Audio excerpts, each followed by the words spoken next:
नमस्कार दोस्तों, YouTube channel धीरज और मैं एसएससी में आपका स्वागत है।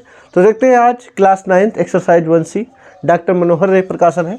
तो पहला सवाल देखते हैं, निम्नलिखित संख्याओं को संख्या रेखा पर निरूपित कीजिए। आपको इसे संख्या रेखा पर निरूपित करना। अब देखिए यहाँ पर लिखा 1/5, तो यहाँ पर समझिए 1 को 5 जगह भाग करना है, यानी कहाँ पर निरूपित होगा तो 0 और 1 के बीच में निरूपित होगा। कहाँ पर निरूपित होगा? 0 और 1 के बीच में। अब देखिए यहाँ पर लिखा 1/5, ठीक। तो यहाँ पर समझिए ये जो 0 से 1, अगर 1 कहता तो हम यहाँ पर दर्शा देते। अब इसके कितने भाग करने? 5। तो 5 भाग देखिए, 1 भाग, 2 भाग, 3 भाग, 4 भाग, और ये हमारा इसको मिलाकर 5वां भाग होगा। अब देखिए कैसे लिखेंगे, देखिए 1 2 3 4 और यहाँ पर है हमारा, मान लेते हैं 5। अब सबके बटे में 5 लिख देंगे। अब देखिए यहाँ पर, देखिए यहाँ पर भी जब हम 5 लिखेंगे तो 5/5 को क्या कहते हैं? 1। देखिए 1/5, 2/5, 3/5, 4/5, 5/5। अब हमको दर्शाना क्या था? 1/5। तो हम इसको चाहे तो यहाँ पर लिख सकते हैं, ठीक। ये हमारा पॉइंट हो गया P, यानी ये हमारा दर्शा गया 1.5, यहाँ पर 1/5, ठीक। यानी ये पॉइंट है हमारा P, ठीक। अब यहाँ पर कह रहा है माइनस का 2/5। तो देखिए माइनस क्या होता है? 0 के बाद इधर प्लस की संख्या होती है, इधर माइनस की। अब देखिए माइनस का है, लेकिन कितना है? माइनस का 2/5। तो ये कहाँ मिलेगा? अब देखिए यहाँ पर 1 लिखा था, तो ये जो है नहीं कि 0-1 के बीच में। अब यहाँ देखिए बटे में 5 लिखा है, फिलहाल 1 से ये छोटी संख्या है, जैसे ये 1 से छोटी है, इसी प्रकार से ये भी 1 से छोटी है। अब देखिए कहाँ मिलेगी, यानी 0 और 1 के बीच में। तो जैसा हमने इसमें बताया सेम टू सेम यहाँ पर भी 1 पॉइंट, -1, -2, -3, -4, और सबके बटे में कितना? 5। सबके बटे में कितना? 5। तो यहाँ पर देखिए -5/5 को हम क्या कहेंगे?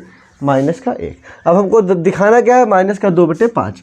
तो ये पॉइंट है हमारा, मान लेते हैं ये पॉइंट है हमारा P। यही हमको दर्शाना था, -2/5। अब देखिए बात करते हैं 3 सही 2/7। अब देखिए ये कहाँ मिलेगा, ठीक। ये देखिए 3, तो इसका हम अलग अलग लिखना चाहें तो 3 + 2/7, यानी ये हमारा पॉइंट मिलेगा 3 और 4 के बीच में। 3 और 4 के बीच में। तो देखिए यहाँ से जब हम 3 पर पहुँचे, अब क्या करना है? देखिए अब यहाँ पर लिखा है 2/7, यानी बटे में 7 लिखा है, यानी हमको इसके 7 भाग करने हैं। देखिए 1 2 3 4 5 6, और इसको मिला करके 7। अब सबके बटे में 7 लिख देंगे, ठीक।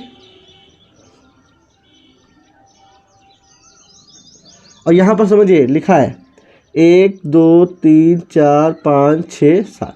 अब देखिए सबके बटे में 7 लिखा है, 1/7, 2/7, 3/7, 4/7, 5/7, 6/7। तो हमको दर्शाना क्या था? 3 सही 2/7।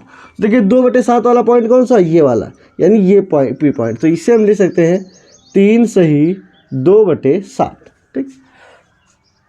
हमको यहीं पर लिखना था, ठीक। ऊपर लिख दिया, कोई बात नहीं। अब देखिए यहाँ पर लिखा 8/3। इसको अगर हम बदलेंगे, 3 से भाग देंगे, 3 दूना 6, 2 सही 2/3। अब देखिए यहाँ पर से 2 सही 2/3 कहाँ मिलेगा?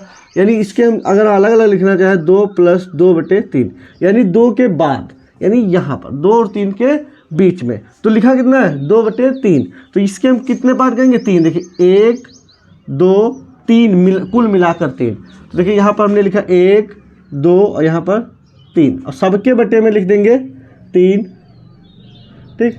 अब देखिए 3/3 यानी कितना हो गया? 1, ठीक। यानी हम कह सकते हैं पूरा पूर्ण हो गया। अब देखिए हमको दिखाना कितना है? 2 + 2/3।